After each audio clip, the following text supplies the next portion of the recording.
Faire sa veille, anticiper, communiquer, évoluer, changer. Pas toujours simple dans notre quotidien de professionnel RH. J'entends encore trop souvent, mais on n'a jamais fait comme ça.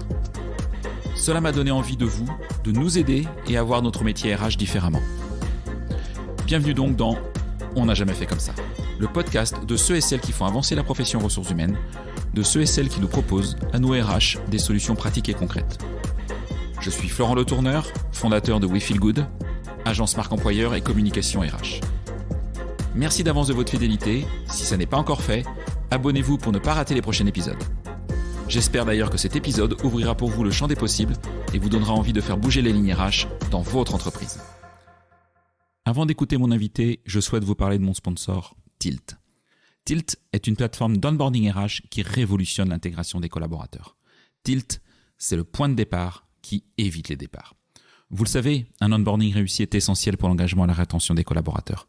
C'est l'occasion pour les nouveaux employés de se sentir à l'aise dans leur nouvelle entreprise et de se familiariser avec leur culture, leur mission et leurs collègues. Mais l'onboarding peut être une tâche complexe et chronophage pour nous, professionnels RH. Et c'est là qu'intervient Tilt. Tilt est une plateforme d'onboarding RH qui simplifie et automatise le processus d'intégration. Grâce à ses fonctionnalités avancées et personnalisables, Tilt offre une expérience d'intégration fluide qui permet aux nouveaux collaborateurs de se sentir rapidement à l'aise dans leur nouvelle entreprise. Tilt se distingue également par sa flexibilité. La plateforme s'adapte aux besoins spécifiques de chaque entreprise, quel que soit son secteur d'activité ou sa taille. Tilt est enfin une solution simple et intuitive à utiliser. Elle nous permet, professionnels RH, de nous concentrer sur les interactions humaines tout en assurant une intégration réussie des nouveaux collaborateurs. Bref, pour en savoir plus sur le Tilt, rendez-vous sur leur site web www.tilt.io. Tilt, T-E-E-L-T. Place maintenant à notre invité. Hello à toutes et à tous et bienvenue pour ce nouvel épisode de On n'a jamais fait comme ça. Et oui, c'est le premier épisode de cette nouvelle année 2024. Et pour cet épisode, nous allons parler des tendances RH qui nous arrivent en 2024 et peut-être les années suivantes. Avant toute chose, je vous souhaite à toutes et tous une belle année 2024, que ce soit bien sûr personnellement, mais aussi professionnellement avec des projets RH passionnants. Alors donc aujourd'hui, je suis ravi d'être invité par Stéphanie Villejoubert, directrice des ressources humaines, de la RSE et de la communication de Cyradel. Bonjour Stéphanie. Bonjour Florent, bonjour à tous et bonne année 2024. Merci d'être avec moi Stéphanie. Alors Stéphanie aussi est présidente de la NDRH Bretagne Est et elle nous reçoit dans ses chouettes locaux à Rennes. Vraiment un grand merci Stéphanie pour ton invitation. On se connaît depuis de nombreuses années via la NDRH en particulier. Et je te souhaite également de tout cœur une excellente année 2024. Merci Florent pour l'invitation. Je t'en prie. Alors pour commencer, Stéphanie, tout le monde te connaît pas, tous nos auditeurs et nos auditrices te connaissent pas. Est-ce que tu peux nous dire qui tu es, ce que tu as fait et ce qui t'a amené à devenir la DRH, la directrice de la RSE, la directrice de la communication de Cyradel? Oui, donc moi je suis en fait une passionnée des RH, mais depuis très très très longtemps. Puisqu'en fait j'ai eu la chance très jeune de faire partie en fait d'un mouvement de scoutisme laïque. Donc c'était un groupe en fait une centaine de personnes dans lesquelles en fait j'ai pris des responsabilités managériales même si j'étais toute jeune, qui m'a fait en fait vraiment découvrir la passion du travail en équipe, de construire des projets ensemble en France et à l'étranger, et donc ça m'a vraiment donné ce goût pour l'humain d'une manière générale dans toute sa diversité culturelle aussi, et donc c'est, je dirais, le choix des ressources humaines est paru vraiment très naturellement du coup au moment de l'orientation. D'accord. Voilà. Oui, dès le départ. Dès le départ, je suis tombée dedans et puis après des études en fait en droit, à ce moment-là, il y avait assez peu de formation en fait dans les RH, ça apparaissait tout juste. Et vraiment, j'ai sauté sur l'occasion. Il y avait un petit concours à passer dans une université en fait pour une licence RH et je me suis dit mais ça c'est pour moi. Et puis après j'ai poursuivi en fait jusqu'au bac+5. Donc vraiment très jeune en fait tombée dans les ressources humaines d'une manière générale. Et ensuite j'ai suivi un parcours en fait tout début dans le recrutement. Ouais, d'accord, très Voilà. orienté recrutement au départ. Oui, au départ, recrutement en région parisienne, d'où je suis originaire. Et puis assez vite, en fait, on m'a confié des responsabilités de RRH, donc responsable des ressources humaines, puis DRH. Et ça fait donc 25 ans que je suis DRH. Ok. Et donc, dans quels univers tu as exercé tes fonctions RH? Alors, Avant Cyradel, après on parlera effectivement de ce que d'accord. tu réalises aujourd'hui. J'ai commencé dans l'immobilier, et puis ensuite, en fait, je suis allée dans l'informatique pour ensuite découvrir le monde du retail. Et plus récemment, je suis revenue dans l'informatique parce que c'est vraiment un secteur que j'adore. Ouais, c'est là où on s'est connus effectivement dans cet univers informatique. Tout à fait. C'était quoi tes plus gros défis RH que tu as eu à réaliser durant ces différentes années, parce que tu as dû vivre différentes choses plus ou moins faciles en tant qu'RH? Tout à fait. Je dirais le métier d'RH est passionnant et est un métier d'accompagnement dans tout type de périodes de l'entreprise, aussi bien dans les moments en fait d'ultra croissance et notamment dans le cadre du retail. En fait, il a fallu en 18 mois passer de 300 personnes à 650 personnes. Donc et ça qu'en recrutement. Donc là, ça a été vraiment une période intense en fait de monter en effectif, mais tout en gardant la culture de l'entreprise. Donc ça, c'était un souvenir, je dirais, assez intense. Et puis, dans l'autre sens, malheureusement aussi des périodes d'accompagnement de plans sociaux. C'est des périodes qui marquent, humainement, techniquement aussi. Je dirais vraiment les souvenirs assez forts, en fait, dans un sens comme dans l'autre. Et puis après, des souvenirs, j'en ai plein, parce que franchement, c'est un métier qui est passionnant, puisqu'on est vraiment au quotidien en contact des personnes. Et l'objectif, c'est de faire équipe et d'avoir en fait de mener des projets en fait qui font le développement de l'entreprise. Donc on va t'amener à en reparler, mais voilà, plein de beaux souvenirs et je ne regrette pas. Ça fait 25 ans que je suis dans ce métier-là et j'espère pouvoir y rester encore très longtemps. Ok. Alors aujourd'hui, tu es chez Cyradel. Alors tu peux nous expliquer qui est Cyradel avant de nous expliquer ce que tu fais chez Cyradel? Donc Cyradel est une filiale du groupe Engie, une petite filiale. Nous sommes 180 collaborateurs. En France? Alors, en fait, nous sommes à peu près une centaine, en fait, 130 en France. Et nous avons également quelques antennes, en fait, en Nord-Amérique, États-Unis, Canada, et également en Asie, particulièrement en Chine. Donc c'est une PME dans un énorme groupe que tout le monde connaît, un groupe Engie, tout le monde connaît. Oui. Et Cyradel, vous faites quoi au sein du groupe Engie? Alors en fait, Cyradel est une petite pépite technologique au sein du grand groupe Engie. En fait, nous créons des solutions numériques pour décarboner, améliorer la résilience des territoires et des industries, et également offrir une meilleure connectivité en fait à l'ère de la 5G. Donc en fait, concrètement, en fait, nous produisons des solutions, par exemple, pour analyser le potentiel solaire d'une ville, son cadastre vert, où sont ses îlots de chaleur, plein de solutions en fait pour penser en fait le territoire, son industrie, ses flux, et améliorer en fait son impact carbone en fait sur le territoire. Et donc, vos clients sont plus des collectivités, peuvent être aussi des entreprises? Oui. Ou est-ce que c'est Engie, votre client en fait interne entre guillemets? Alors non, on travaille assez peu avec Engie. En fait, on travaille pour 10% de notre chiffre d'affaires avec Engie. Après, c'est assez bien réparti en fait entre le secteur public et privé. Mais il est vrai que aujourd'hui, en fait, dans le contexte qui est le nôtre, il y a de plus en plus de collectivités en fait qui nous sollicitent effectivement pour les aider en fait à faire un bilan carbone en fait de leur situation, mais au-delà de ça en fait pouvoir avoir des solutions efficaces pour faire un état des lieux et surtout en fait pouvoir avoir des simulations de scénarios en fait en fonction des options prises et puis après pouvoir avoir un logiciel pour suivre en fait concrètement l'impact des plans d'action en fait qui sont définis. Ok. Donc ton rôle est triple. Quand j'ai re-regardé ta fiche LinkedIn, que je regarde pas tous les jours parce qu'on se connaît, mais quand même que je prépare un peu, j'ai regardé, j'ai vu, et j'avais pas en tête effectivement que tu avais 3 responsabilités, donc les ressources humaines, la RSE et la communication. Chose que je trouve plutôt chouette, mais aussi qu'assez rare. En fait, qu'est-ce qui t'a amené à prendre cette triple responsabilité?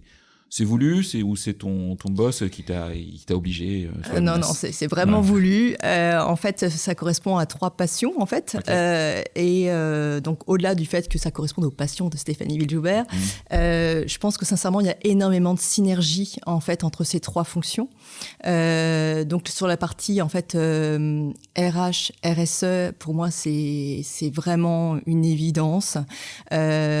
Puisque, en fait, pour moi, le RH est le garant de l'écosystème de son organisation. Et quand on pense en fait écosystème, bien sûr, ce n'est pas que l'écosystème interne, c'est l'écosystème avec l'ensemble des parties prenantes en fait qui font l'entreprise. Donc en fait, en tant que garant du bon écosystème vivant en fait de l'entreprise, pour moi, RH et RSE en fait, enfin, voilà, c'est vraiment tout naturel. Mais t'es d'accord avec moi, Stéphanie, qu'on voit pas tant de RH qui ont la responsabilité RSE dans leur chapeau avec des équipes éventuellement, etc. C'est vrai qu'aujourd'hui ça reste malheureusement encore un peu rare, mais c'est en train de changer. Ouais. Sincèrement, je sens qu'il y a un mouvement de fond. Alors pour ma part, en fait, moi, ça fait une dizaine d'années que j'ai un peu ces deux casquettes. D'accord. Et ça me paraît vraiment naturel. Après, comme la RSE quand même se développe, et tant mieux dans la plupart des entreprises, souvent en fait, qui a envie, enfin, souvent la question se pose, c'est pas tant en fait, est-ce que ça doit être forcément côté RH ou chez une autre fonction, c'est plutôt qui se sent la fibre et qui a vraiment ça dans ses tripes, parce que effectivement ça veut dire sortir son bâton de pèlerin, faire face à des difficultés, aimer être dans la conduite du changement. Alors ça c'est vrai que pour un RH il y a quand même des compétences facilement transférables en matière de conduite du changement, mais voilà, donc souvent en fait quand j'analyse en fait les entreprises en tout cas qui font partie de la NDRH, qui occupe la fonction RH, soit c'est un poste en tant que tel de RSE, pardon, soit en fait c'est celui qui a, je dirais, la fibre et la vocation. Ouais. Voilà. Après sur la communication, c'est vrai que c'est aussi une composante importante pour moi en tout cas de la fonction RH, que ce soit en communication interne ou en communication externe, et donc ces compétences sont facilement, je dirais, transférables. Oui. Or la communication en fait c'est essentiel, surtout dans notre ère actuelle, pour faire savoir notre savoir-faire. Et donc, le fait d'être très proche du savoir-faire en fait des collaborateurs, c'est d'autant plus facile de le faire savoir, puisque voilà, on est au quotidien en fait dans ces sujets-là. En tout cas, moi ça m'assure parce que je milite beaucoup pour que le RH soit aujourd'hui un communicant. Connaissent aussi les concepts marketing, etc. Voilà, sans être un marketeur, parce que c'est pas ce qu'on attend forcément de lui en priorité, mais c'est hyper important effectivement de s'ouvrir à ces autres fonctions. Sur la partie RH et RSE, pour les auditeurs qui souhaiteraient effectivement en savoir plus, j'ai eu le plaisir d'interviewer Aurélien Olivry, le dirigeant de l'agence Déclic, sur un épisode spécial autour de la RH et la RSE et le lien qui lie les deux. Donc n'hésitez pas à le retrouver, je mettrai le lien dans le commentaire. Vas-y Stéphanie. Vas-y, c'est important.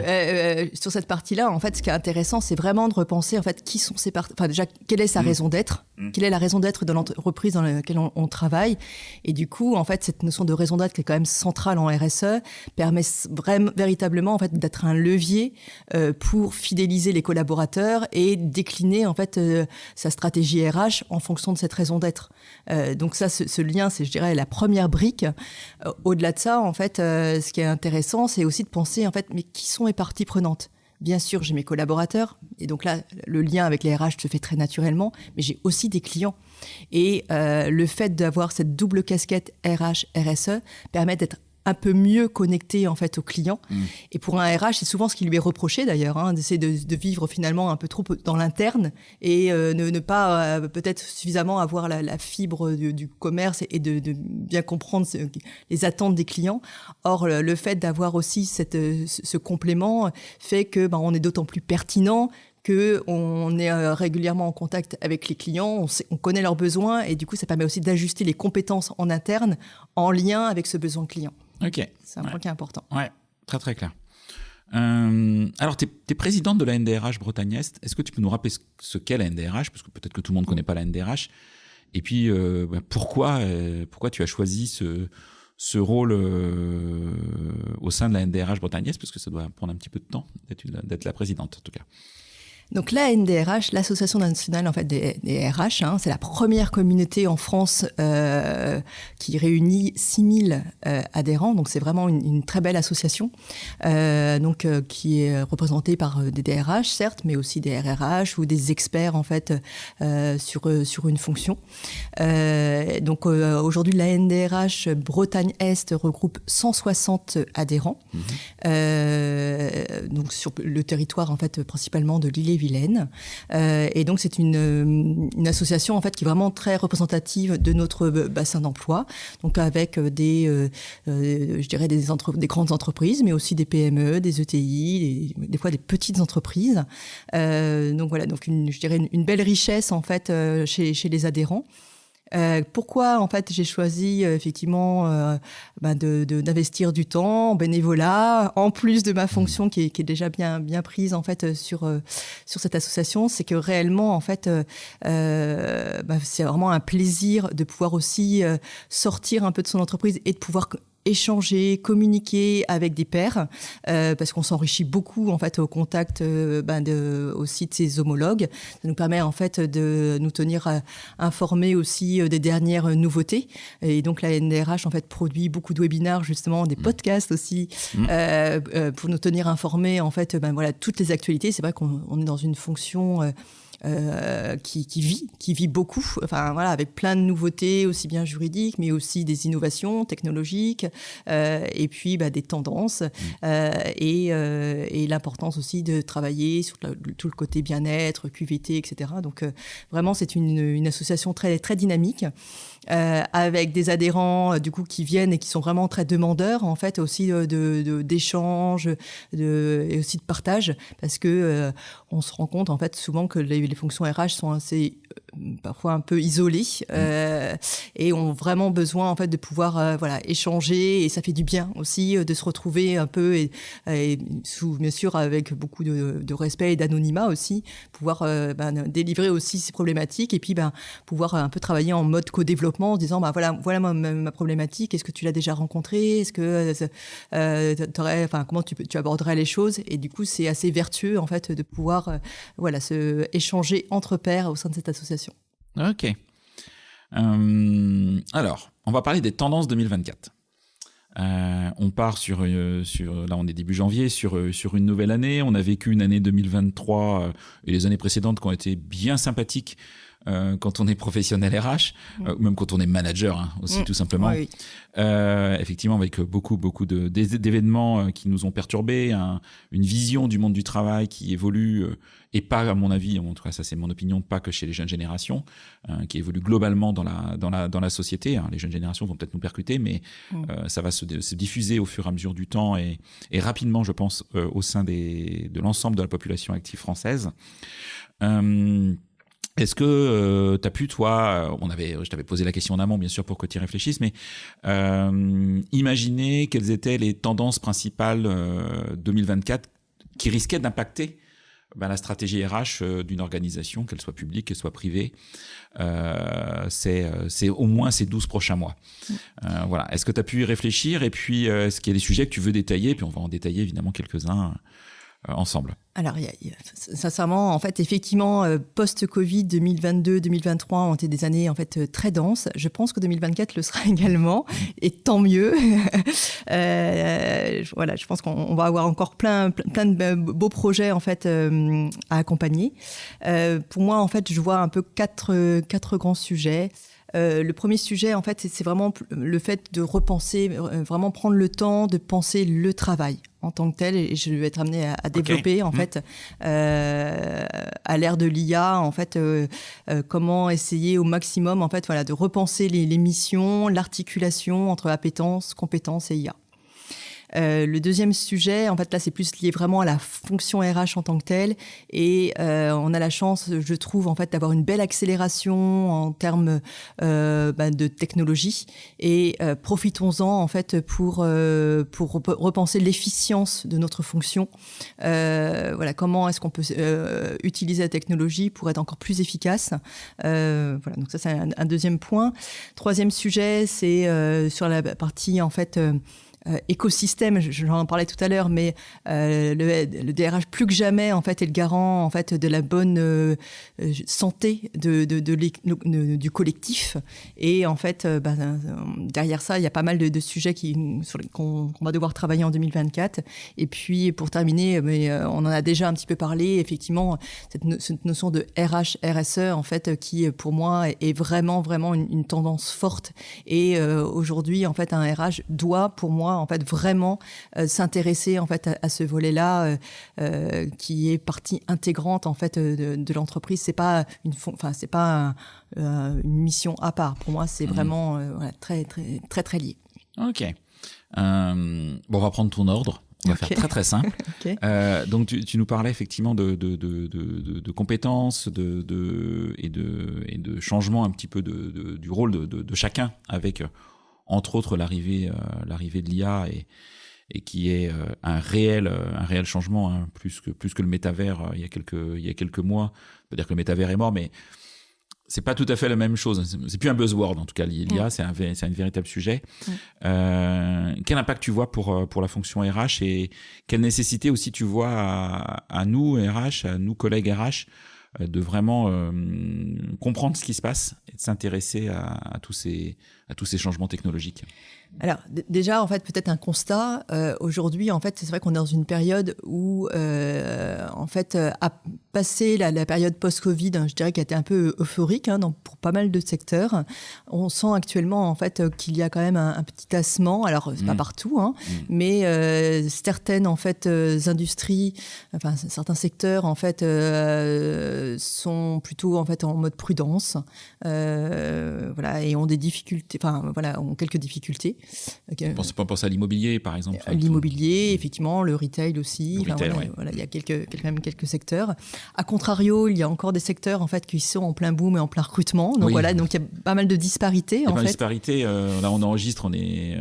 J'entendais à la radio en venant le secteur de la pharmacie et des industries pharmaceutiques qui embauchent. Oui, avec la réindustrialisation, et c'est une bonne chose. Ouais, non, c'est une bonne chose. Mais en fait, il y a plein de paradoxes fait dans tout ça. Oui.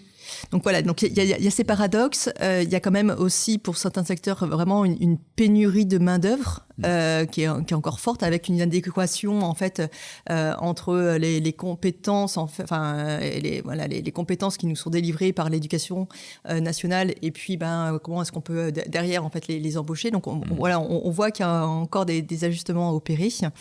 En même temps, en fait, pas mal de quêtes de sens. Et ça, c'est, je dirais, là, pour le coup, un dénominateur commun à beaucoup d'entreprises, avec des collaborateurs qui ont vécu aussi post-Covid, en fait, une période particulière, et de se dire, après, j'ai redémarré, j'ai beaucoup travaillé, mais aujourd'hui, en fait, finalement, ma vie, elle est courte, et j'ai vraiment besoin, en fait, finalement, de faire un métier dans lequel je me sente bien, alignée. Et je pense qu'il faut que nous, en tant que RH, on entende vraiment ça. Pendant des années, on a parlé de la gestion des compétences, en fait, qui reste bien sûr un point important, mais pour moi, qui doit être vraiment revisité à la lueur de l'appétence. Finalement, mon collaborateur, qu'est-ce qu'il aime faire ? Parce que, en fait, d'expérience, c'est tellement plus facile, en fait, de partir de la base de ce que la personne aime faire. Et là, c'est assez facile de le former et de monter très, très vite en compétences versus, en fait, quelqu'un qui, n'a pas forcément d'appétence pour une compétence, mais parce qu'on lui demande, en fait, il faut qu'il le fasse. Donc, OK, on va le former, etc. Mais ça reste pas ce qui le fait vibrer, en fait. Et donc, du coup, on galère, nous, côté RH, et lui ne prend pas plaisir. Donc, c'est pas forcément très, très intéressant. Et je pense que en tout cas 2024 doit être une année en fait où on essaye d'aligner au maximum appétence et compétences. Ça veut dire aussi peut-être rebattre les cartes entre peut-être les traditionnelles fiches de fonction en fait où tout le monde doit bien suivre en fait sa ligne. Rentrer dans la case, à effectivement de se dire, tiens, peut-être qu'effectivement, telle personne occupe la même fonction que son homologue, mais par contre, je vois bien, en fait, qu'il a une appétence particulière, en fait, pour telle thématique. Eh bien, très bien, encourageons-le, reconnaissons aussi, c'est finalement, en fait, c'est vrai plus qu'il apporte au collectif. Donc voilà, donc ça nécessite une individualisation, en fait, de la gestion des RH, voilà, pour pouvoir vraiment aligner au maximum appétence, compétences. Voilà. J'aime bien ton mot individualisation, personnalisation, etc. Qui n'est pas toujours simple parce qu'on est dans une organisation, un cadre collectif. Il y a un cadre juridique, il y a tout un tas de choses, effectivement.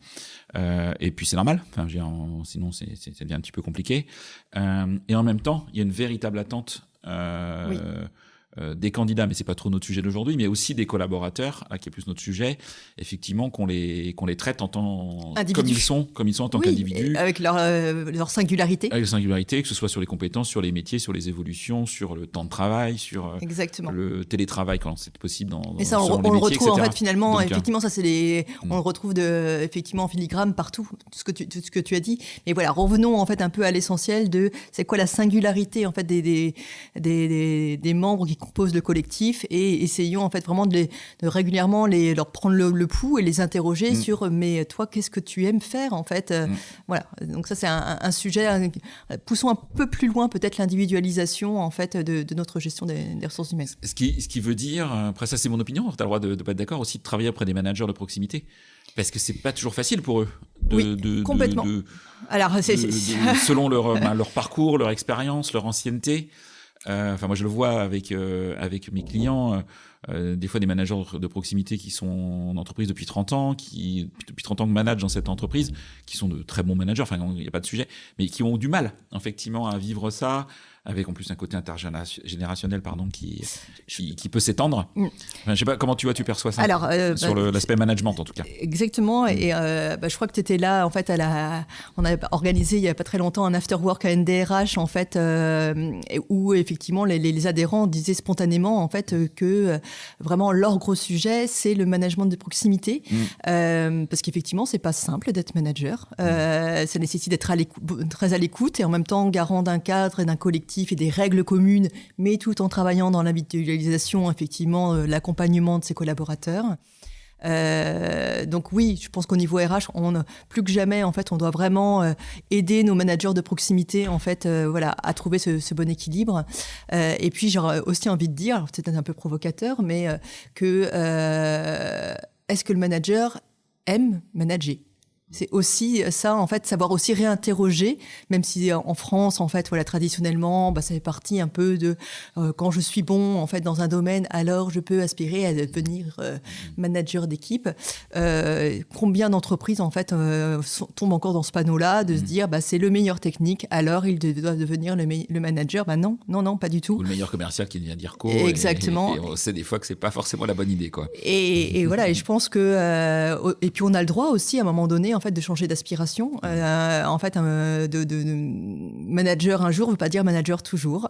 Et parfois ensuite on a des managers qui disent moi j'ai beaucoup donné, c'est aussi donner beaucoup d'énergie en fait à ses collègues que de manager. Et j'aspire en fait à une autre à peut-être me retrouver une autre voie dans l'expertise ou voilà. Donc c'est je dirais vraiment arrêtons de se dire que c'est le Graal absolu en fait. Et encore une fois, travaillons sur l'appétence en fait des managers. Qu'est-ce qu'ils ont envie de faire, et tant mieux. Donc, est-ce que c'est plutôt de l'expertise, est-ce que c'est plutôt du management, et si c'est du management, accompagnons-les effectivement pour leur donner un maximum en fait d'outils et de temps aussi, de temps de partage pour qu'ils se sentent bien en fait dans leur fonction. Donc des temps pour partager avec bien sûr leurs équipes, mais aussi encore une fois entre pairs. Il est vraiment important en fait que la ligne managériale soit d'une part bien formée, avec vraiment les formations en fait de base dans le management, la capacité à animer une équipe, l'art du feedback, toutes ces thématiques-là. et en même temps leur permettre en fait d'avoir des petits temps de co-développement entre collègues, managers. Déjà pour apprendre à mieux se connaître, et on sait que mieux en fait les connexions sont établies en fait entre managers, et du coup plus l'autorégulation s'opère et moins les directeurs en fait sont aussi sursollicités. C'est parce qu'il y a aussi ce sujet-là. Et puis par ailleurs en fait quel plaisir de pouvoir aussi partager ces problématiques. Des fois quand on est manager, on n'a pas forcément on n'ose pas parler à son N+1 de cette problématique, parce qu'on se dit je vais être jugé en fait sur ma capacité managériale. Si j'appelle la RH, peut-être que du coup je vais, je sais pas, ça peut être mal vu, j'en sais rien. Je peux passer pour quelqu'un de médiocre, peut-être. Oui, voilà. Bon, alors l'idée, c'est bien sûr que nous, en tant que RH, on établisse en fait suffisamment une bonne relation pour que ce soit pas cet esprit-là. Mais en tout cas, le fait de pouvoir aussi toquer à la porte en fait d'un collègue, c'est vraiment un point important. Donc voilà, donc travaillons en fait avec notre management de proximité, parce que c'est vraiment la clé de voûte en fait pour la bonne, je dirais, qualité de vie au travail dans nos entreprises.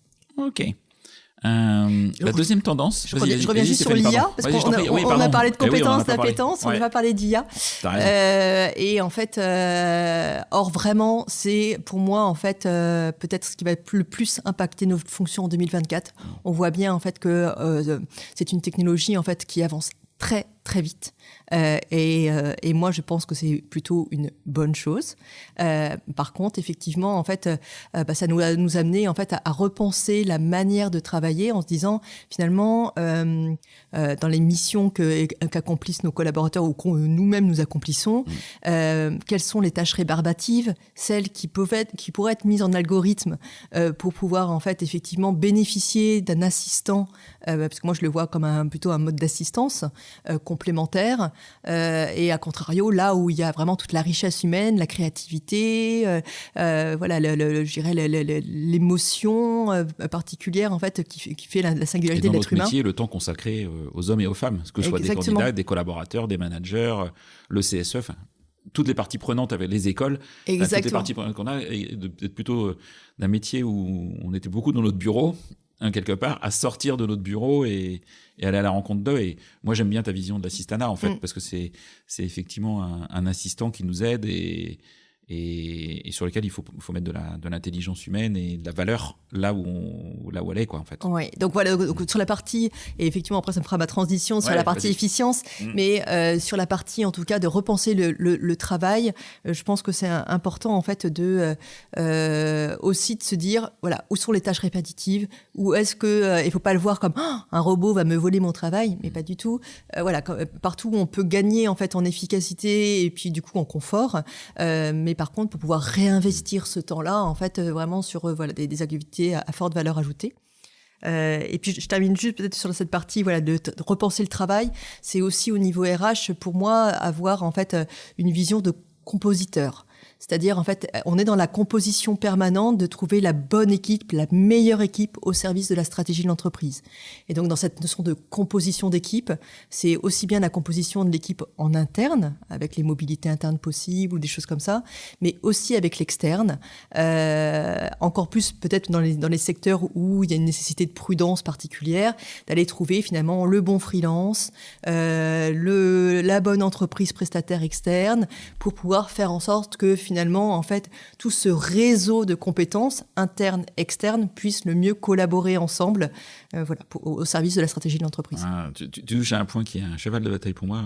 J'en ai deux. C'est que la fonction RH soit au CODIR ou au COMEX de l'entreprise et pas rattachée au DAF qui lui-même est au CODIR ou au COMEX.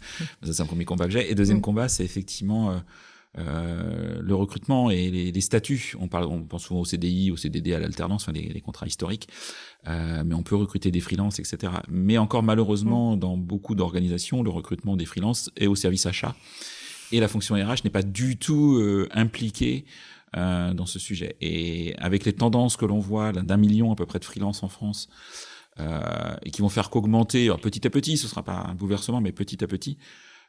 Mais quand j'entends des entreprises se dire j'arrive pas à recruter et se priver de compétences de gens qui sont freelance, qui aimeraient travailler 2-3 jours par semaine pour des organisations sur de la longue durée, mais c'est dommage, quoi. Voilà. Voilà. On est complètement d'accord. Et puis, en fait, finalement, aujourd'hui, en fait, on peut être freelance un jour, salarié demain et refreelance après-demain, parce qu'en fait, tout ça, ce ne sont que des statuts. Mais ce qui compte, en fait, c'est la compétence de la personne. Donc je te rejoins à 100% en fait sur cette vision du dedans-dehors et du fait qu'il faut, en tout cas, être agile dans la composition en fait de nos équipes.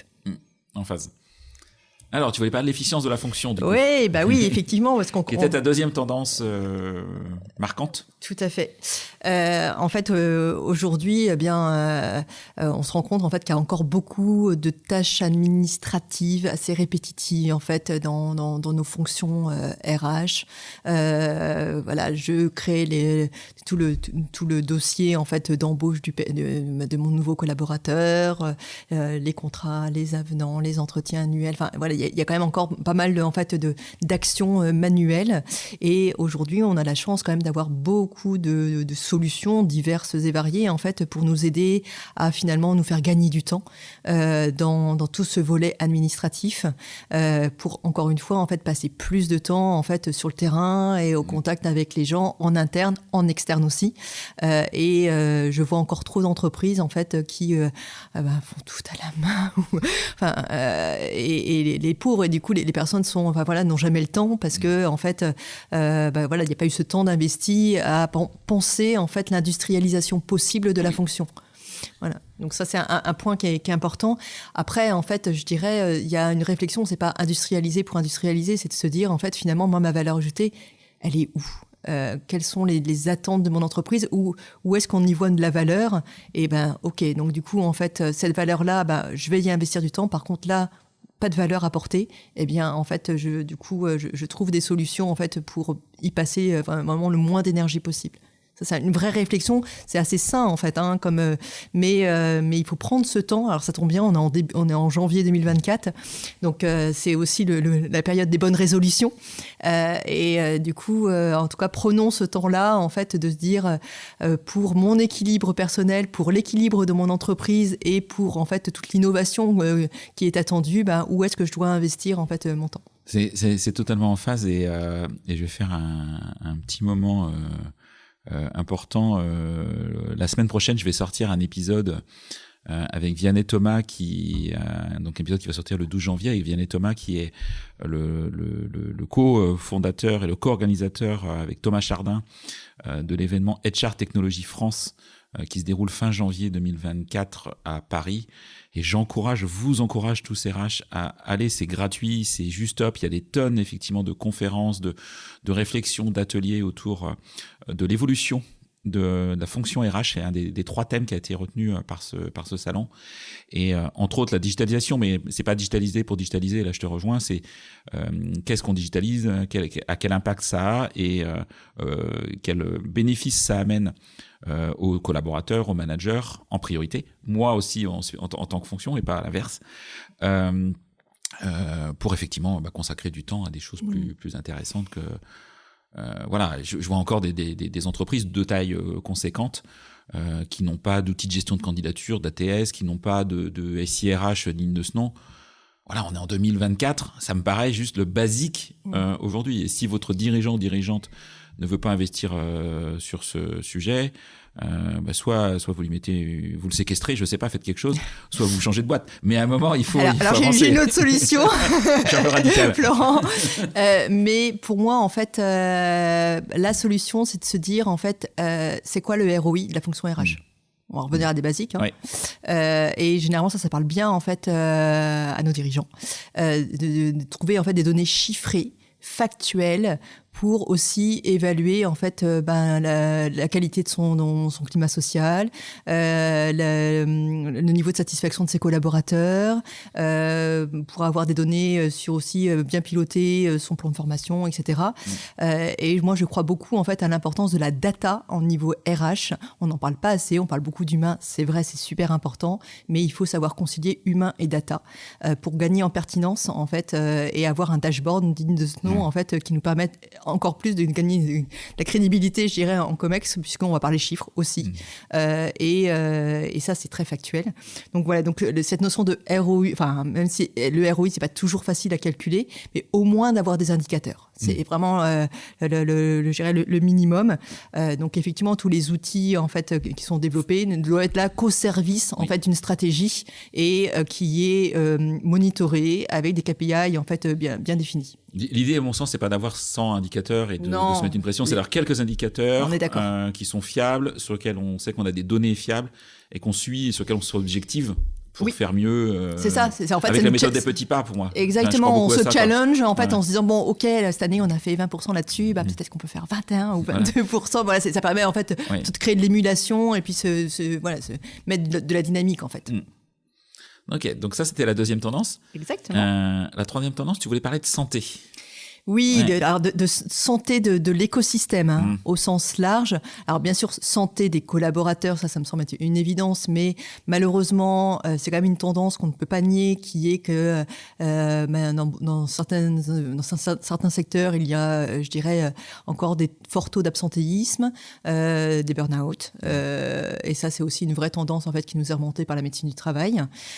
Donc, la santé des collaborateurs, c'est important, il faut en parler et donc organiser en fait régulièrement des ateliers sur c'est quoi la santé mentale. Quand, les mutuelles généralement maintenant ont développé aussi pas mal d'offres de services en fait, aussi des ateliers gratuits pour pouvoir animer en fait en entreprise ces thématiques-là avec des professionnels. Donc faut vraiment pas s'en priver. Il y a également l'ANACT, et avec les ARACT locales qui peuvent accompagner les RH. Donc là aussi, ne nous en privons pas. Maintenant, voilà, le DRH plus que jamais pour moi en 2024 est doit être le gardien du temple dans un contexte d'équilibre fragile. Et tout à l'heure on parlait en fait des attentes des collaborateurs, du télétravail, mais il y a vraiment une très forte sensibilité sur le bon équilibre entre vie pro, vie perso. C'était pas simple, c'est vraiment pas un exercice facile, mais néanmoins en fait on est dans une phase en fait où en tout cas dans beaucoup d'entreprises il y a quand même le télétravail qui s'est mis en place.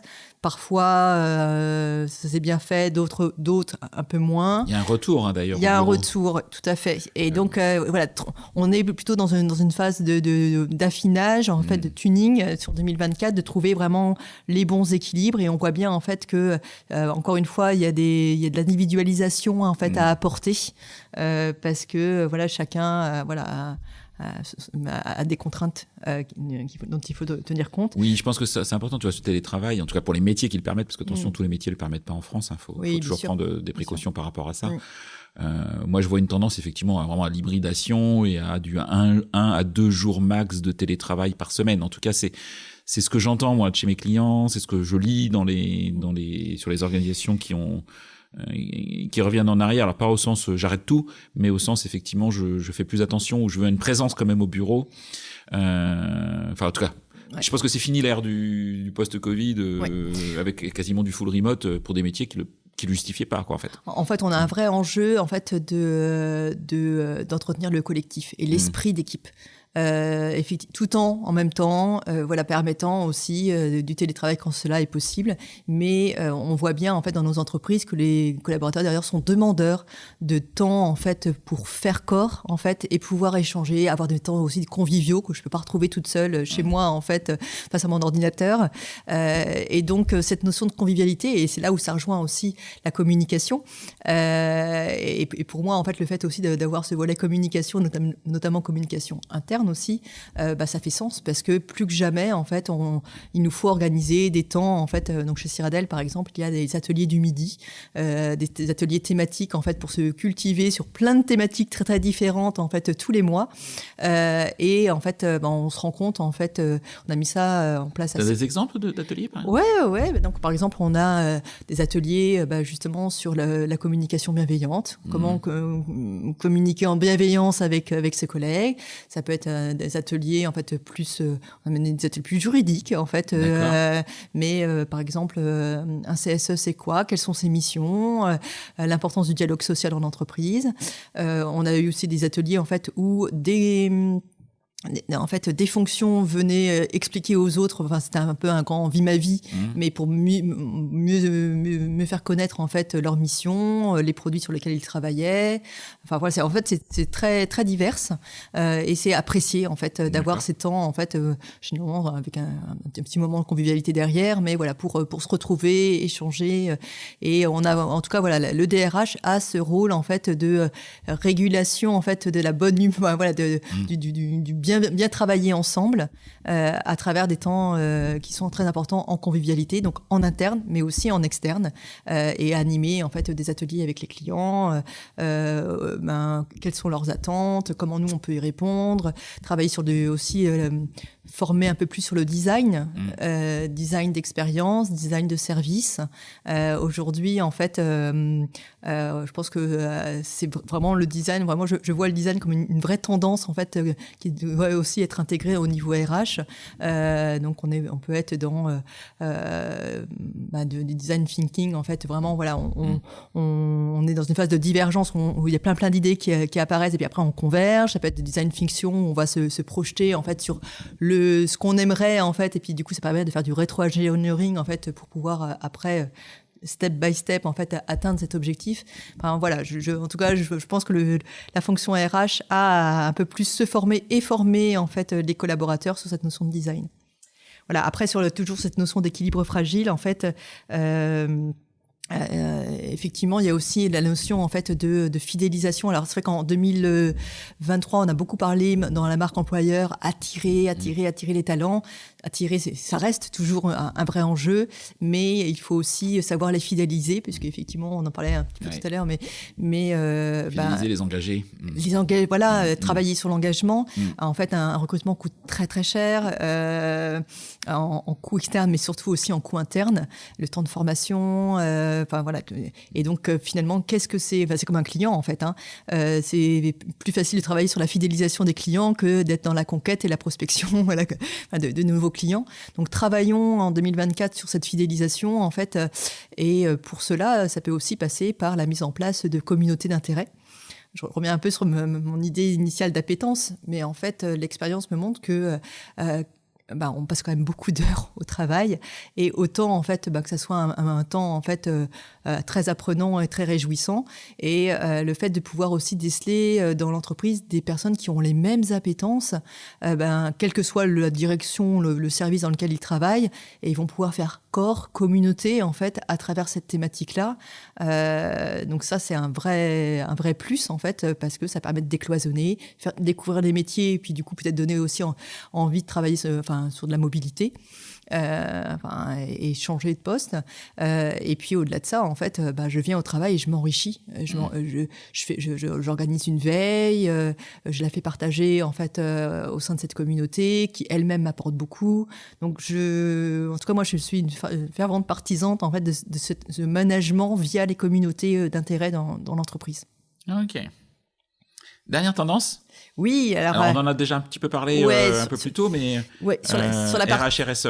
RH-RSE, je crois que c'est Thomas Chardin qui disait effectivement dans un de tes podcasts que le DRH devait être le premier écolo de l'entreprise. C'était l'épisode 1 de On n'a jamais fait comme ça. Avec toi. Voilà. C'est le premier épisode. Et effectivement, un écolo, oui, mais un écolo humaniste. Et donc c'est là le DRH augmenté de 2024. Donc c'est l'écolo humaniste en fait de l'entreprise. En fait, il faut savoir, je crois qu'il y a un sondage qui est paru, un sondage de l'Institut CSA qui avait été commandité par LinkedIn et l'ADEME, je crois, qui indiquait que 78% des salariés préféraient rejoindre une entreprise engagée pour la transition écologique. 78%. Donc c'est vraiment un vecteur hyper important d'attractivité, et au niveau fidélisation, là je crois que c'est plutôt une enquête MEDEF qui disait ça, que 82% des salariés dont l'entreprise a une fonction ou une mission RSE en fait se voient encore y travailler dans 3 ans. Donc c'est aussi, non seulement ça permet d'attirer, mais ça permet aussi de fidéliser. Et c'est vraiment un point qui est très important, qui est, nous, en tant qu'RH, certes, donc on doit former nos collaborateurs, en fait, voilà, pour les faire monter en compétence sur leur mission, mais on doit aussi les former, en fait, à mieux appréhender, finalement, cette thématique de l'écologie, parce que finalement, alors c'est vrai que les médias de plus en plus en fait nous aident à y voir plus clair en fait sur les grandes transitions qui se passent actuellement, mais néanmoins en fait tout le monde n'y est pas complètement sensibilisé. Donc par exemple chez Cyradiil, on met en place en fait tous les mois il y a des fresques en fait du climat. D'accord. Et puis également en alternance avec des fresques du numérique. Bon, c'est ça, c'est notre secteur qui veut ça. Mais il nous semble vraiment important, en fait, déjà que tout le monde ait, je dirais, le socle de sensibilisation minimale pour pouvoir après, en fait, mener des groupes de travail en interne pour voir comment s'améliorer, parce que voilà, toute entreprise a à s'améliorer en fait en la matière. Et je pense que le RH a un devoir en fait de aussi faire en sorte que la transition écologique ne s'arrête pas en fait à la porte de l'entreprise, mais qu'au contraire en fait c'est un organisme comme un autre et on a notre action en fait à mener. On pollue, enfin voilà, l'entreprise pollue et donc comment faire en sorte de limiter notre impact en fait de ce point de vue-là. Donc ça c'est pour le volet écologique. Maintenant la RSE, donc responsabilité sociétale en fait de l'entreprise, c'est bien en fait quand on se situe en fait à l'intersection de l'écologie, mais aussi le social et l'économique. Donc ça, forcément, ça nous fait en fait travailler sur, alors naturellement en tant que RH sur le volet social, mais donc dans le volet social, c'est comment travailler en fait pour avoir une politique encore plus inclusive, diverse, donc tout le volet de diversité-inclusion qui est important et sincèrement qui fait vraiment, qui crée de la valeur. Qui crée réellement de la valeur, plus on va travailler avec des personnes en fait qui sont différentes de nous, qu'elles soient porteuses d'un handicap, d'une culture différente ou je ne sais quoi en fait, et plus on se rend compte qu'il y a des frictions positives qui s'opèrent et que ça c'est très très riche et ça crée de l'innovation dans l'entreprise. Donc cette notion de politique diversité inclusion en fait sur le volet social, elle est très riche et elle vient vraiment alimenter en fait notre politique RSE. Puis sur le volet économique, encore une fois, en fait, pour moi, le RH, c'est vraiment un business partner qui a accompagné en fait sur ce volet-là et comment finalement la mobilisation des compétences en interne peut créer encore plus de valeur au service de nos clients. Et donc, on a un vrai rôle à jouer en fait pour de mise en lien en fait entre les clients et les collaborateurs. Okay. Voilà. Donc ça c'est un point qui est important. Puis après sur la partie, on en a parlé, mais sur cette partie de coordination avec les parties prenantes, il y a un point qu'on n'a pas abordé qui est la notion d'ancrage territorial, mais qui m'est très cher. Et d'où aussi mon investissement pour la présidence de la NDRH en local, mais pas que. C'est important vraiment de travailler en fait avec son écosystème proche. On a la chance quand même de vivre dans des territoires. Enfin voilà, la France est un petit pays fait de plein de petits territoires où il y a de très belles initiatives un petit peu partout. Alors c'est vrai que moi je connais plus particulièrement Rennes et son territoire, mais je sais que c'est valable en fait à pas mal d'endroits. Et sortons de nos entreprises pour encore plus nous connecter en fait avec les écoles notamment. C'est une partie prenante importante, mais ça fait des années que je milite en fait pour que les jeunes en fait connaissent mieux nos métiers. Oui. C'est un point qui est super important. C'est pour ça qu'il est sorti d'entreprise, mais en même temps, c'est ouvrir nos portes d'entreprise. Mais c'est riche dans les deux sens. En fait, le jeune s'enrichit. On a tout arrêté avec le Covid, pour des raisons aussi normales. Mais là, je pense qu'à un moment, il faut les jeunes et les profs. Moi, je suis fils de prof, donc je vois bien le sujet. Ils connaissent pas nos métiers. C'est difficile pour eux aussi. Enfin, moi, je me mets à leur place. Ça bouge à une vitesse de dingue. Il y a des tonnes de métiers qui existent ou qui se créent. Dans le numérique, ça doit être très très fort, forcément. Et donc, il faut permettre effectivement à nos jeunes de venir, d'accueillir des stagiaires de troisième, bien sûr d'accueillir des alternants. Et là, on sait que voilà, le programme qui a été mis en place par l'État est quand même plutôt bénéfique. Mais effectivement, d'aller à la rencontre d'eux. Parce que sinon, c'est trop facile de se plaindre disant que j'arrive pas à tirer et en même temps d'attendre tout des autres, quoi. Exactement. Voilà. Moi, j'aimerais qu'on ait encore plus d'initiatives, en fait, effectivement, de croisements. J'avais eu la chance, en fait, de participer il y a quelques années. Alors, je sais que c'est encore, en fait, d'actualité. Le MEDEF, en fait, organise une opération qui s'appelle Semaine en entreprise. Parce que c'est vrai. Et vraiment, ça me semblerait très, très utile, en fait, que finalement, ça soit déployé au niveau national. Concrètement, en fait, les jeunes, une classe vient dans l'entreprise, en fait, faire classe. Alors, effectivement, ça nécessite d'avoir une salle pour les accueillir, mais ça permet de travailler en amont avec les professeurs, et donc c'est aussi une expérience très apprenante pour les professeurs qui sortent de leur classe. Moi,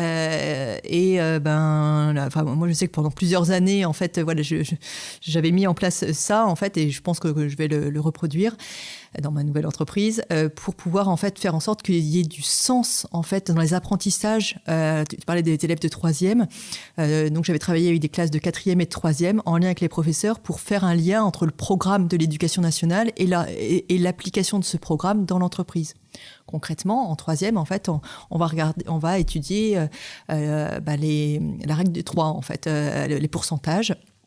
Et en fait, ça peut sembler assez abstrait, en fait, pour un jeune de travailler juste sur le pourcentage. Mais qu'est-ce que ça devient plus concret quand on va parler, en fait, d'un bulletin de paye et de voir, en fait, qu'entre le brut et le net, il se passe des choses. Et puis, finalement, quel est le pourcentage de charge, en fait, que je vais payer et que mon employeur va payer aussi. Donc, on avait travaillé, en fait, on avait bien sûr anonymé, en fait, des bulletins de paye, oui, mais pour qu'ils puissent découvrir à quoi ressemble un bulletin de paye et à quoi ça sert, en fait, de bien comprendre la notion de pourcentage. Et on l'avait appliqué aussi pour de la TVA, par exemple. Donc ça peut, voilà. C'est des concepts simples, mais qui sont hyper importants au quotidien pour comprendre, en fait. Exactement. On parle pas tous de la même chose, du coup. Même quand on négocie un salaire, entre le brut, le net après impôt, le brut chargé pour le patron, pas mal de nuances, quoi. Donc, tout à fait. Donc voilà, des exemples, en fait, voilà, en histoire, l'importance aussi de valoriser, je dirais, les points forts d'un territoire, le français, l'importance aussi de pouvoir communiquer, en fait, et donc on demandait aux élèves de nous faire un petit article sur leur expérience de cette semaine en entreprise. Voilà, donc plein d'avantages qui sont pour les jeunes, pour les enseignants, en fait, qui découvrent bien souvent le monde dans l'entreprise et qui, en fait, souvent ont des biais, en fait, des projections. Ah oui, non, l'informatique, ce n'est pas que pour des jeunes hommes qui sont bons en maths. Non, les femmes ont tout à fait leur place et il y a plein de métiers derrière ce secteur-là. Et puis, c'est bon aussi pour les collaborateurs qui sont valorisés, en fait, et qui ont un sentiment aussi d'apporter à des jeunes, et ça, c'est hyper gratifiant. Donc oui, rapprochons-nous, en tout cas, voilà, des écoles et au-delà des écoles, en fait, aussi des associations. Enfin, quand je parle d'ancrage territorial, c'est aussi croisons plus nos expériences, faisons des learning expéditions entre entreprises. Parce que finalement on se rend compte qu'on est face à des mêmes problématiques et ça fait du bien des fois d'échanger, aussi d'échanger, enfin ça peut être aussi entre codir, d'avoir des croisements, mais voilà, avec des incubateurs, avec des accélérateurs de start-up, voilà, on vit dans un monde en fait où il y a plein d'acteurs et ouvrons-nous, c'est ça le message que je veux faire passer. Bon, alors le temps tourne, Stéphanie, j'ai une petite question, tu parlais des jeunes et quel conseil tu donnerais à un jeune RH qui débute dans cette année 2024 qui prend ses fonctions de jeune RH dans une entreprise? Eh bien, d'oser, être audacieux.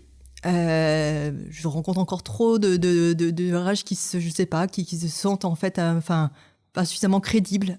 Or, je trouve que les jeunes ont des idées souvent géniales. Moi, j'adore échanger avec des jeunes RH en fait qui ont une vision différente de la mienne et qu'osent le dire.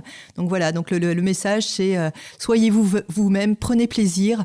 osez exposer vos idées parce que du coup, ça fera certainement avancer le schmilblick. Ok, merci pour ces conseils, Stéphanie. Traditionnellement, j'ai quelques questions à la fin de mon podcast, même si c'est un épisode un peu spécial. Tu vas pas y échapper. Est-ce que tu écoutes toi-même des podcasts, RH ou pas d'ailleurs, hein? Oui, moi j'aime bien les podcasts en fait. Souvent. Sinon, tu peux en citer 1, 2, 3 comme tu veux. Ouais. Alors j'ai des goûts assez éclectiques, parce que ça va dépendre de mon humeur du moment, ce dont j'ai envie. Ça peut être aussi bien sur de l'histoire, de l'économie, des RH ou de la RSE. C'est vraiment très très très très divers. Après sur la partie RH en fait, bien écoute, Florent, je trouve que sincèrement c'est pas pour te lancer des fleurs, mais je trouve qu'il y a une très belle dynamique. C'est gentil. Et je t'invite à continuer comme ça parce que ça nous fait du bien au niveau RH aussi de nous inspirer. Après il y a plein d'autres podcasts RH qui sont très bien. Exactement, et notamment celui de Thomas Chardin, moi que j'écoute sur Passion des RH. Oui. J'écoute également en fait je sais pas si tu connais Alexia Borg. Bien sûr. Voilà, Tech RH, et je trouve qu'elle est assez dynamique et j'aime bien découvrir en fait à chaque fois des solutions. Alors c'est très très tourné quand même assez start-up, etc. Mais ça m'inspire bien. Et puis après sur le volet RSE aussi, j'ai Objectif Raison d'être de Cyrielle Ariel. Parlons RSE de BPI France. Voilà, c'est vraiment après j'ai des goûts. C'est en fonction de mon humeur du moment. Et qui tu conseillerais d'inviter dans ce podcast, dans le mien du coup? Est-ce que tu penses à des personnes qui gravitent autour de la fonction RH, peu importe leur responsabilité, que tu jugerais intéressantes? Spontanément en fait, Audrey Richard. Qui est la présidente de la NDRH au niveau national, qui est nouvellement DRH de Canal+. D'accord. C'est une femme que je trouve très inspirante. Si tu mets en relation avec elle, je prends. Ah bien écoute, on va essayer de créer un lien avec Audrey. Voilà. Et après, Mathilde Lecause aussi, de Mazars, notamment tout l'environnement LabRH. Qui est présidente du LabRH. Exactement. Spontanément. Avec grand plaisir. C'est effectivement 2 personnes top et importante dans la fonction RH que je n'ai pas encore invitée. J'ai de très beaux invités cette année, vous verrez, mais il faut que j'aille au-delà des invités que j'ai déjà en tête. Merci beaucoup. Merci beaucoup Stéphanie, merci beaucoup pour ton temps, pour tes convictions, pour la profondeur aussi de tes propos. Ça c'est top. Si on veut te contacter, on fait comment? LinkedIn. Tu réponds. Alors oui, si c'est pas commercial. Oui. C'est un sujet dont tout le monde me parle en ce moment.